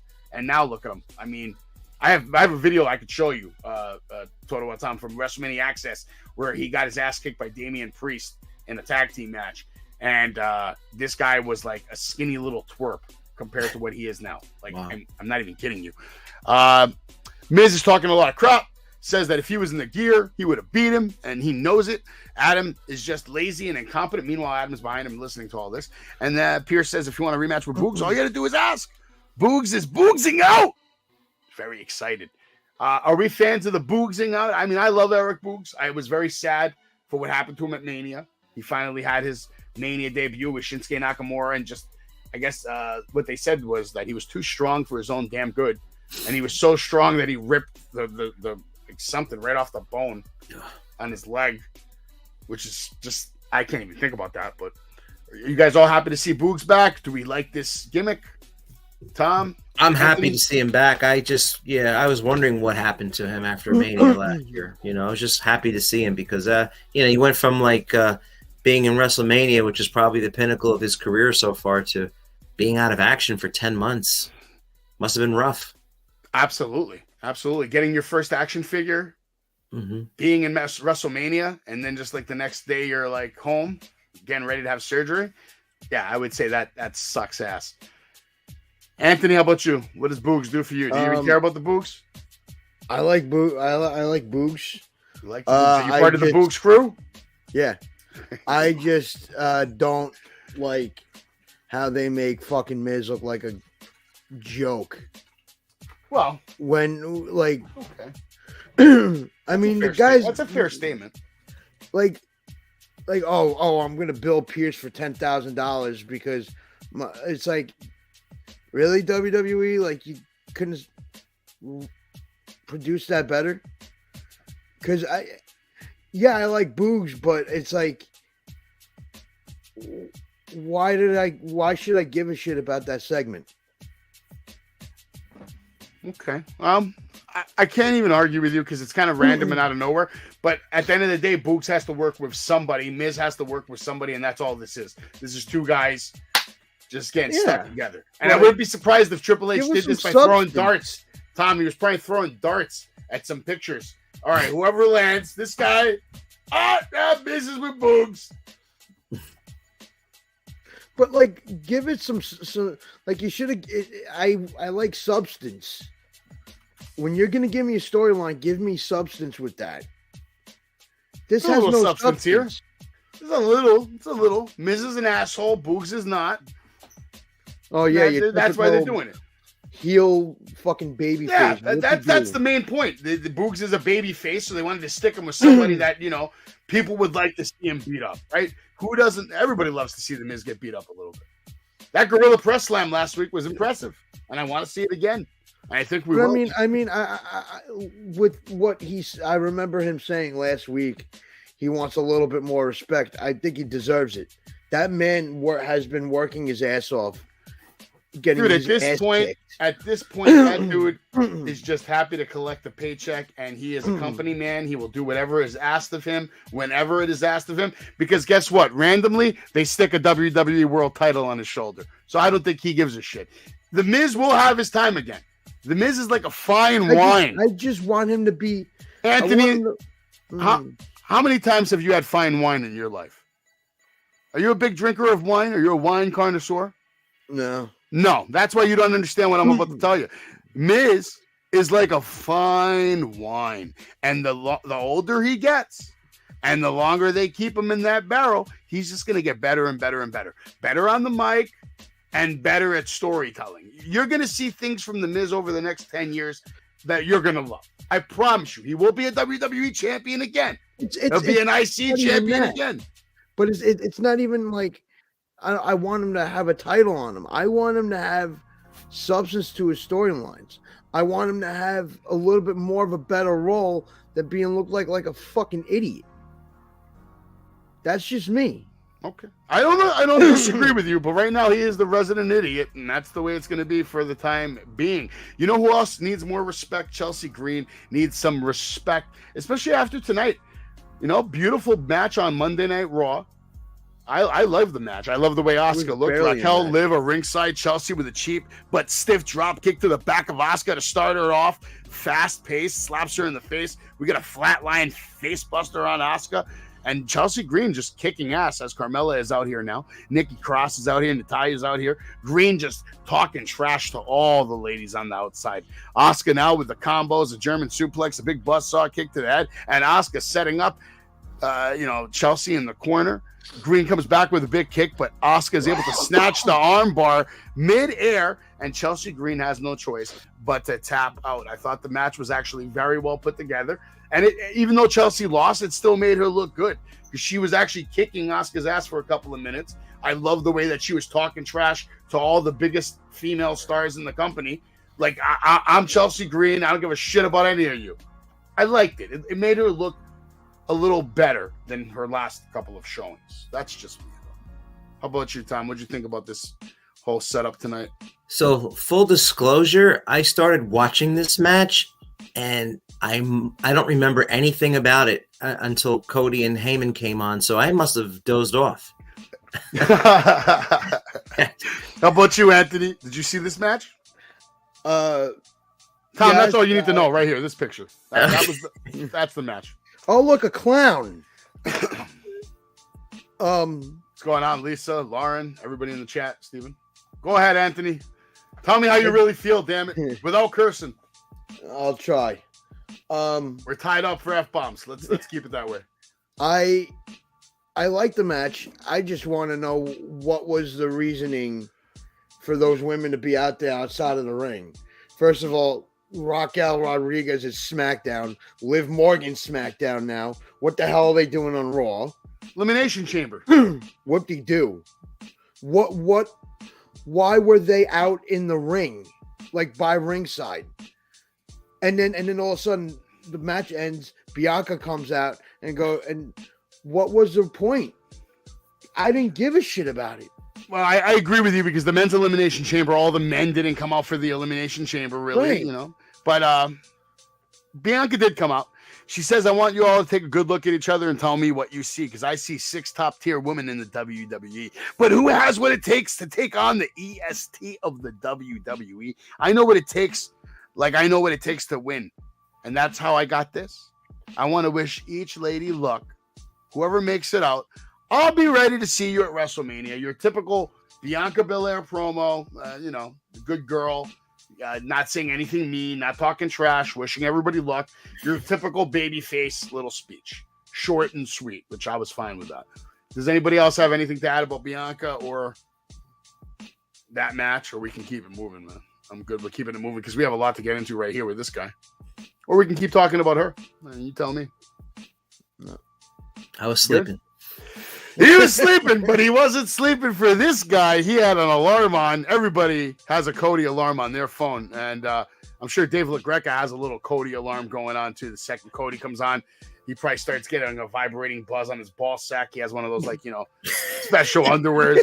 Cody Rhodes segment. Cody comes out. We get the huge pyro, big pop, more pyro. The face of the WWE is here. So what do you guys want to talk about, he says. Last week, I used my interview time to talk to you about respect, about my current WrestleMania opponent, the best in the world, the tribal chief, Roman Reigns. Fans start booing.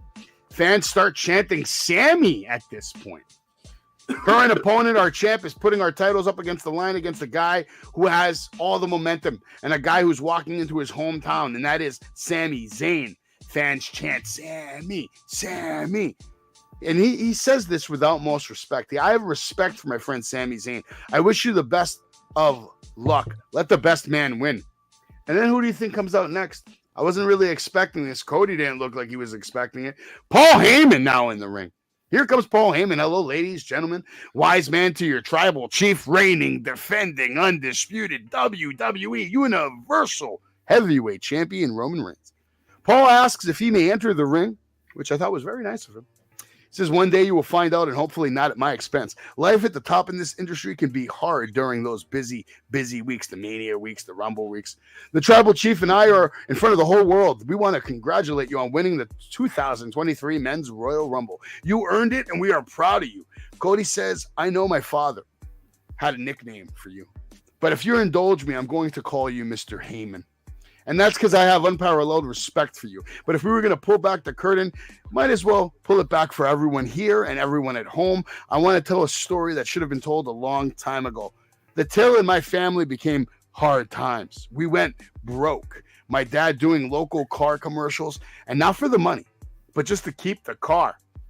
We start getting the Dusty chants. Dusty, Dusty.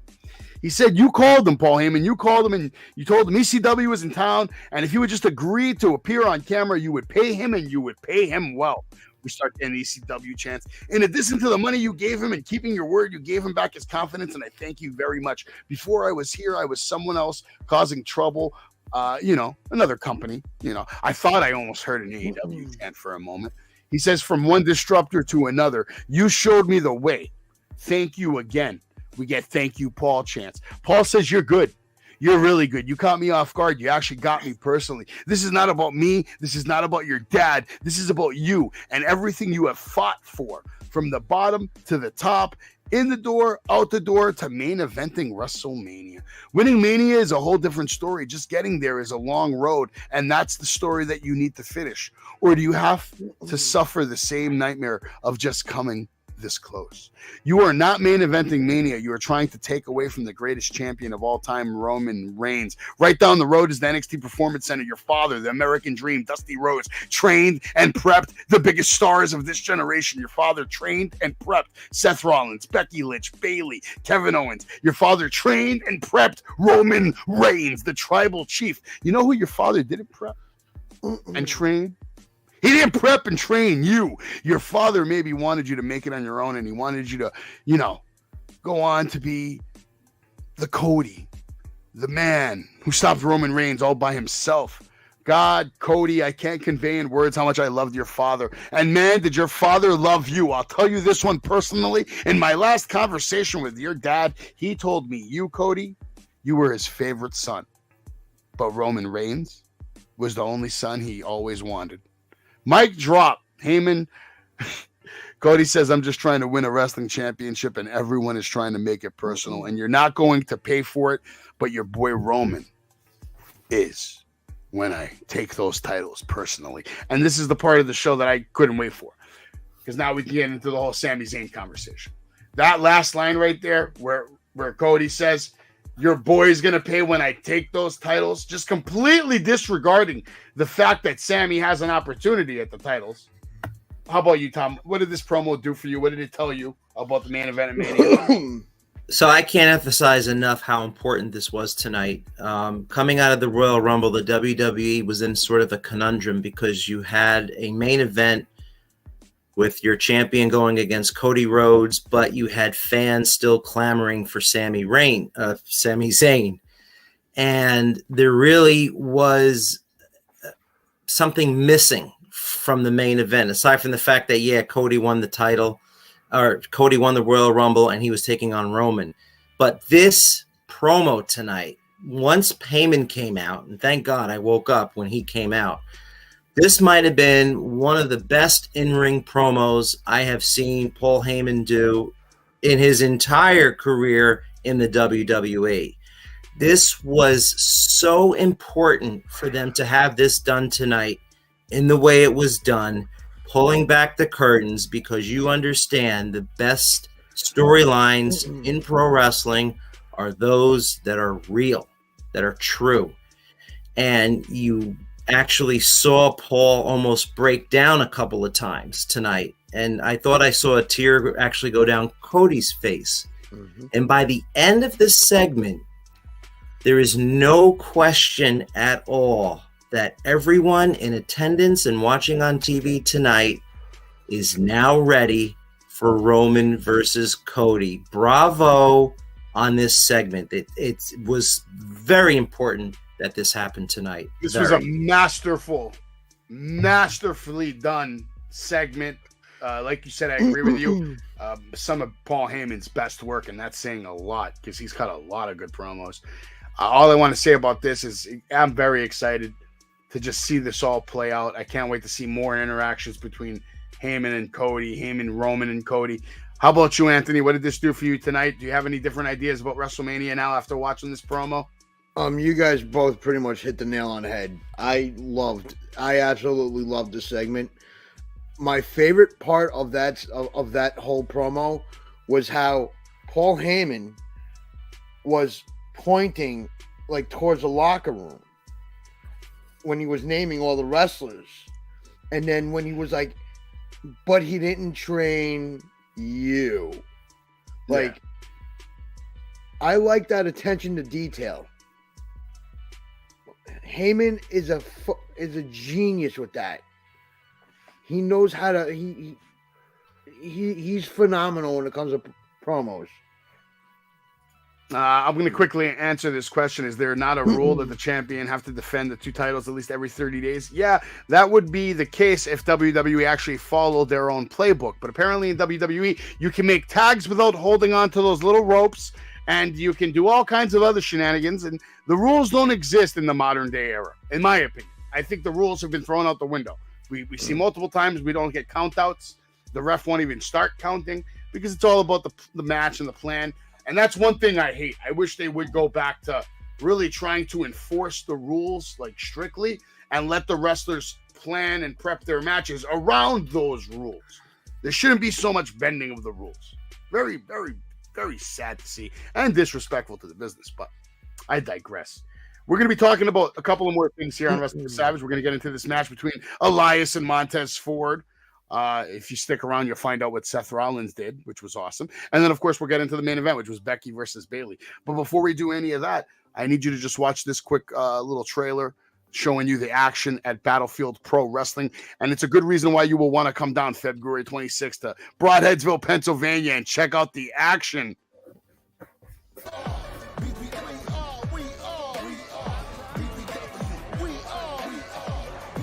Wait a second. Like the crowd here, BBW is fond of this. My mini Mac. And there's the Brock Baker right there. No! Beautiful. Like you said, the veteran. Oh, look at him. Oh! Beautiful. Senton experience are paying dividends here. Oh! Beautiful. Wait, you. Reverse Irish whip by Snitsky. Oh! And looks like she is ready to take over the game as professional superhero. Oh! And just exposing. Wow. Or make him have a personal vendetta against. Oh! Holy shit! Break is underhand over. Falling for it. Big Samoan hip. Oh! Shit. And they're holding Alpha by the hair. And Bull James. Oh! Chair shot. Alpha. They're insane. Absolutely. Some respect. Absolutely. Great reflex. Oh my God! Tim Sane. DDT on the stop sign. Referees are just. Referees are getting destroyed with the stuff. And this destroying the referees. Oh, fine broke loose here. They are destroying. Oh, and I don't think we have it. Stop this. What a power bomb. I can't believe it.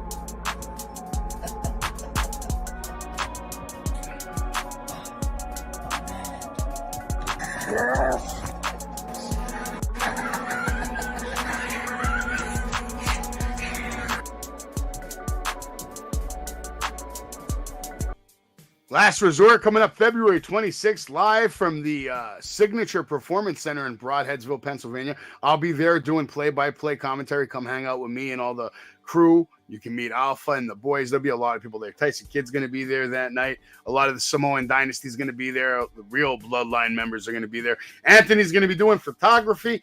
And I might even be making my debut as a manager in professional wrestling. I'm very excited about it. So if you guys don't want to miss the debut that might rock the foundation of professional wrestling as we know it, you might want to come down to Broadheadsville, Pennsylvania. But let's talk about Elias versus Montez Ford. This was an Elimination Chamber qualifying match. Austin Theory joined the commentary team.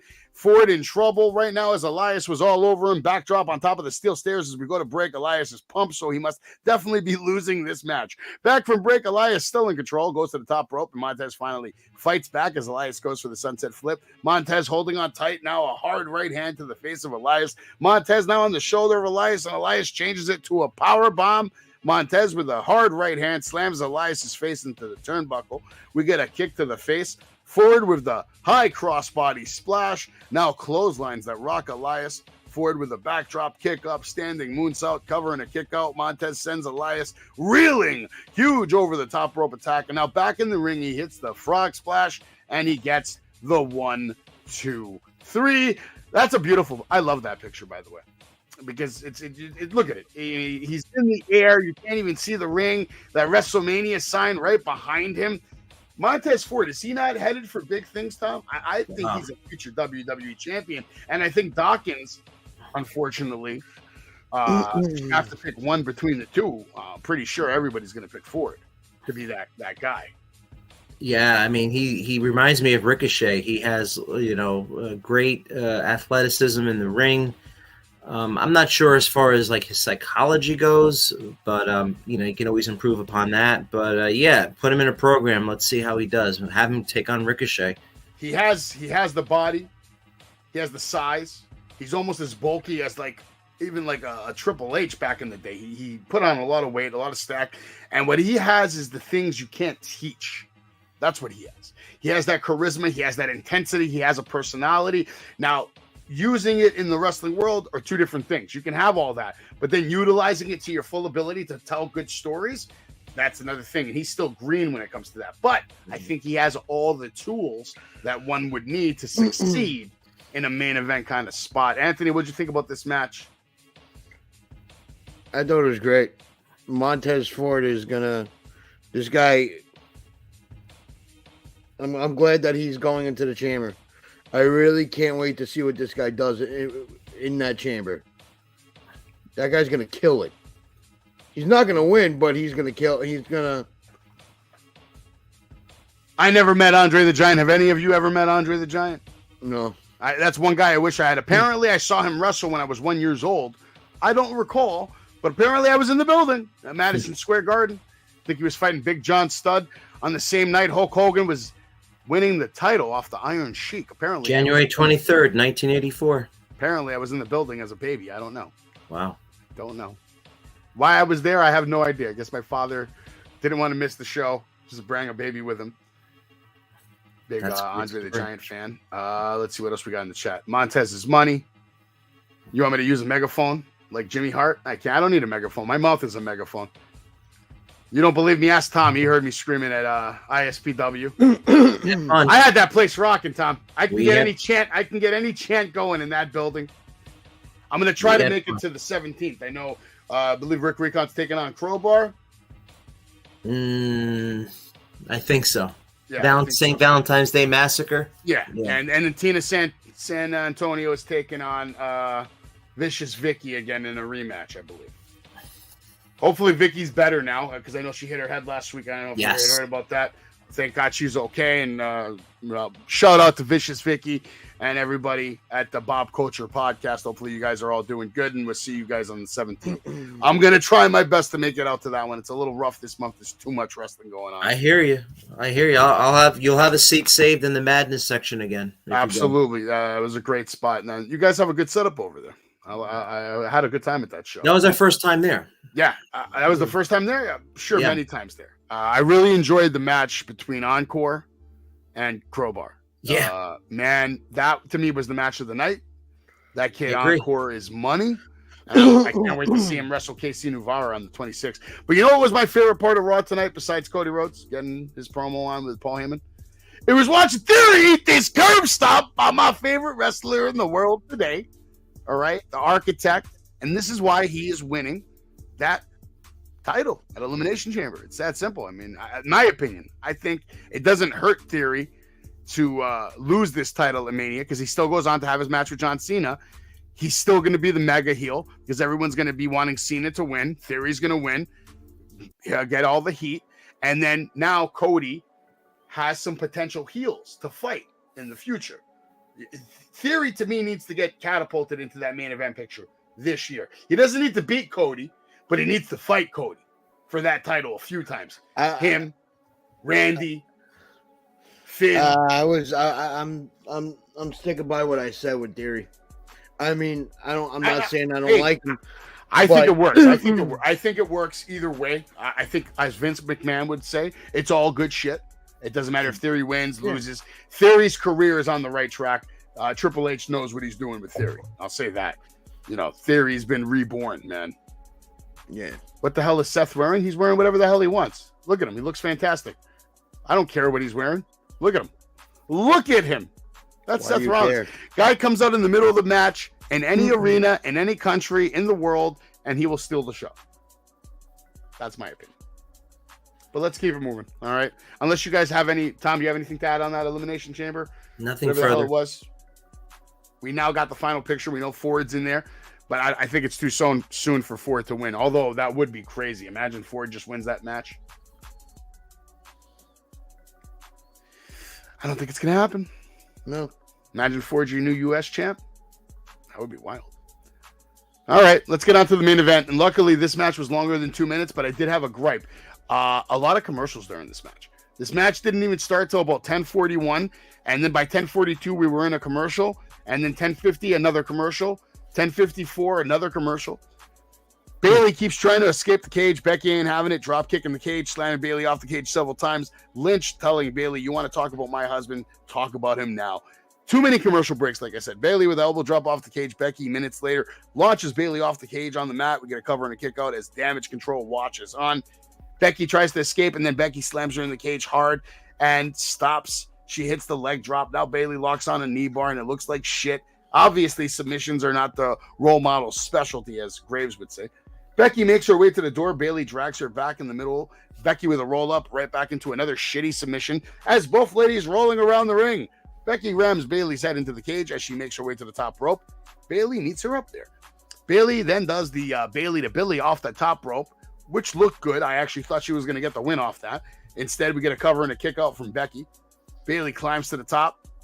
Becky goes chasing. Now both ladies perched on top of the steel cage. Io Sky meets Becky at the top of the cage, sends her flying, and now Kai hands Bayley her crutches to attack Becky. And who do you think comes out to save the day? We all think Becky has absolutely no friends, but we're wrong. We're wrong. Becky does have some friends. Nice elbow drop by Bayley. Not bad. That's that Bayley to Billy off the top rope. Lita makes her way down. Hits the twist of fate on Io Sky. Lita slams the door on the role model's head. Becky with a manhandle slam and the 1, 2, 3. And this is how Monday Night Raw pretty much went off the air. So, and I heard a rumor that Lita wants to get back in the title picture for the women's division. Did you hear about that, Tom? No, I haven't. What did you think about this match? I'll let you know after I speak with Meltzer tomorrow on the phone. What I think about the match, I mean, the women, they gave a great performance. They let it all hang out. The only thing, the thing with me in cage matches, though, I think we expose the business when they don't bleed. That's my only gripe about cage matches. I don't think they should be many done at all. I think they should be to blow feuds off. And I think if you're having a cage match, there should be blood. But I know the WWE has a policy against that. And therefore, I don't think they should do cage matches. Okay. How about you, Anthony? What'd you think of this match? I'm not going to lie. I kind of lost the hype after the 2-minute one. Yeah, Okay. I wasn't excited for it at all. I can understand that. For me personally, I don't mind the steel cage matches, but if you're going to do them, there should be some big build up to it and then actually deliver on the first match. Don't spend 45 minutes putting a cage together just for the ladies to get in there for 2 minutes and then it's all over with. Yeah. And I also agree with the blood. I know that you said they have a policy on no blood, but we've seen a couple of spots where there's still been blood. People have busted open their teeth, their lip. We saw Bianca with a fake blood packet, that she did. That looked terrible. Please don't ever do that again. But we do get a little bit of that. But I get what you're saying about the no, if it's not going to be blood, if it's not going to be brutal, why have a cage match? Save it for a pay-per-view. It exposes the business. That's the problem. And nowadays, what doesn't expose the business, though? I mean, unfortunately, with the dirt sheets and the internet, I get it. and everybody on Twitter and TikTok and Instagram and all this shit 24/7. Right now, while we're doing this show, there's about another 10,000 douchebags doing the same thing, except there's not 9 people watching those douchebags. But so thank you for being here and watching us. But you still can make an effort. MJF makes the effort, and look how popular he is. Only in the tri-state area. You think? Yes, he's popular everywhere, but not the way he's popular here. Like I've heard him get booed in multiple arenas. Like No. I'm not talking that type of reaction. I'm talking about his character is over. Oh, yeah, he's beloved around the world right now. Because he doesn't he would have worked 30 years ago. You know what I'm saying? Oh, 100%. He gets it. Believes in kayfabe is what I'm trying to say. So it can be done. I understand what you're saying, dirt sheets and this podcast and that podcast. You still got to make the effort, though. You still got to try and make the effort. You know what it is? A lot of these guys just don't get it, though. A lot of people don't get the business the way MJF does. Now, I don't know why or how he got the business at such a young age. Right. Because apparently he watched the first Elimination Chamber, and it was at that moment that he decided he was not only going to become a champion in the world of professional wrestling, but he was going to become a generational talent.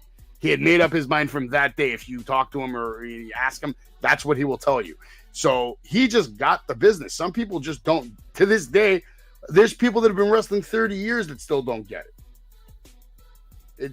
He has that thing that you really cannot teach. You either have it, you don't. Guys like Stone Cold have it, The Rock, MJF. I'd even dare to say maybe even Seth Rollins. Some guys just get it. Seth has had some, not the best moments, but even in his meet and greets, I'm trying to say, he still stays in character. Damian Sandow's was the only other guy I remember when he would do his meet and greets, he would stay in character. Nowadays, you go to any meet and greet. I know you go to them at the Wrestling Universe, in New York, and I go to them at the Wrestling Collector in Stockholm, New Jersey. They're not in character. You know what I'm trying to say? They're your friends for the day, Honestly, if I'm honest with you, my whole life going to all these different conventions, there's only probably been 2 or 3 wrestlers that I've ever met that stayed in character the whole time. The first one was The Undertaker. I met him when I was like 8 years old. Didn't say a word. Came out. There was 10,000 people at H&M, whatever the hell, in Manhattan. Paul Bearer was with him. He came out. They had smoke. They had fog machines set up. The whole thing. The gong was, ringing. Didn't say a word to anyone there. Fans are going on, talking to him for like a minute. Nothing. Not hello, not goodbye. Just dead. And all pale. Like, I was terrified. I thought he was going to kill me. Who else? Brock Lesnar, 100% stayed in character. The one time I met him, and I don't even have his autograph anymore. I lost it. I lost it along with a Chris Benoit autograph. And then Chris Benoit was the third guy that I would say stayed in character. Did not talk, didn't want to say hello, just played like that, asshole kind of character. Unless that was just really who he was. Everybody else that I've met, yeah, you're right. You go to these signings and you're not meeting your favorite wrestler. You're meeting the person that's portraying that wrestler. Exactly. And Ric Flair. I'll say Ric Flair was in goddamn character when I met him at WWE New York. 100%. He was drunk. You could smell the whiskey. Woo, this, that. He even rode on the champion 16-time greatest of all time. But yeah, most of them don't stay in character, man. They really don't. And but that exposes. But that's what I'm talking about as far as exposing the business goes. Imagine if The Undertaker, when you saw him, just started talking to you just as a regular schmo. Yeah, his gimmick would be tarnished. But there was a different era, though. Like when I was 8 years old, that was 31 years ago. Yeah, but The Undertaker, up till the day he retired, he kept his mystique going. You notice he never showed up at any Hall of Fames. He never made any public appearances because he kept that character guarded. But he's from that era, though. True, but MJF isn't, and he is now, doing the same thing that those old school guys would do. And that's why you see the level of success he has, because it translates to the fans, exactly. Especially the old school fans. But so my a lot point of people being, don't get it. My point being is that, you say that, dirt sheets, whatever, and kayfabe is dead. I get it. The fans, listen, the modern fans have ruined pro wrestling for the fans like us. Let's be real. Because me and you and Anthony over here and all the guys that I watch wrestling with, they actually enjoy being surprised. They enjoy being shocked. They enjoy watching a pay-per-view and not expecting things to happen that do. Meanwhile, the modern fans, for whatever reason, they want to know what's going to happen before they see it. They can't even have the patience to enjoy. It's the same thing like me and you. Me and you, we might be able to go out to the beach one day and enjoy the sunset, enjoy the sunrise. These modern fans, they don't give a shit about no sunrise. You think they take in the beauty of the thing they see when the sun is setting, or a beautiful full moon at night? These modern fans don't give a shit about beauty and the essence of things. They just want self gratification instantly. Instant. I need to know what happened, and then they search, and then you have other fans that they go above and beyond. They're not just trying to take in the dirt sheets; they're trying to create the dirt sheets. You have these other douchebags out here now who just make up fake news, make up fake stories, make up fake scenarios, go on, and some of them have a lot of pull. They have a big social media following. So how many times have we seen a fake story get legs to the point where they're talking about it on Busted Open and they don't even know what the fuck they're talking about? Yep. And then the next day they're like, oh, that was all bullshit. Yeah. We got confirmation now. But I was surprised tonight to see Lita, so that was good. That was a shock for sure. I wasn't expecting it, but I did hear a rumor again, because unfortunately I'm part of this whole little journalistic kind of side of it now where I want to put on a good show, so I try to stay informed. And I had heard a rumor that Lita wants to get back in the title picture this year. Not at Mania per se, but within the year, she wants to have a championship match against someone, maybe have one more run. She obviously has fans. People love Lita still. You love Lita. I love Lita. She was all part of our childhoods. And she can obviously still go. She can still wrestle. If Mickie James can still do it, why the hell can't Lita? All right. Next week, we get Miz TV, Seth freaking Rollins. That should be interesting. I'm sure Theory's going to get involved in that some way. And then Miz later in the night's also going to fight Eric Boogs. So I have a feeling that next week, this is going to kick off Raw. I think Miz TV and Seth Rollins will kick off Raw next week. We're also going to see contract signing between Bobby Lashley and Brock Lesnar, which I'm not even that excited about that match. I'm really not. We're also going to get a 6-woman tag match. And Anthony, you were mentioning earlier, we're seeing a lot of SmackDown on Raw. Well, you're going to get more of it. 3 SmackDown stars on Raw, 6-woman tag match. And, of course, on NXT tomorrow night. Make sure you're here with us. We'll be doing our live show at 10:30 p.m. And we'll be covering NXT tomorrow. Bailey, Ding Dong Hello, with special guest Toxic Attraction. So I was very interested to see where this is going to go. You guys have anything else you want to close with, man? Because we're gonna end the show. We're gonna get out of here. Happy to be a part of it. I hope you had a good time. Usually we don't go this long, but I think the Cody Rhodes promo tonight, there was just a lot to talk about there with Cody, man, and that promo. Definitely the best promo I've seen on TV this year. We'll see if anything can top that. Anthony, as always, thank you for joining us. Tom, thank you for making your debut here on Wrestling with Savage, and we'd be glad to have you back anytime you want, man. Everybody have a good night. God bless. If you want to hang out for a minute, I'll end the show, and we can still talk for a moment. I'm out of here. We'll be back tomorrow. You've been watching Wrestling with Savage, Monday Night Raw recap. Everybody have a great night, and we'll see you tomorrow.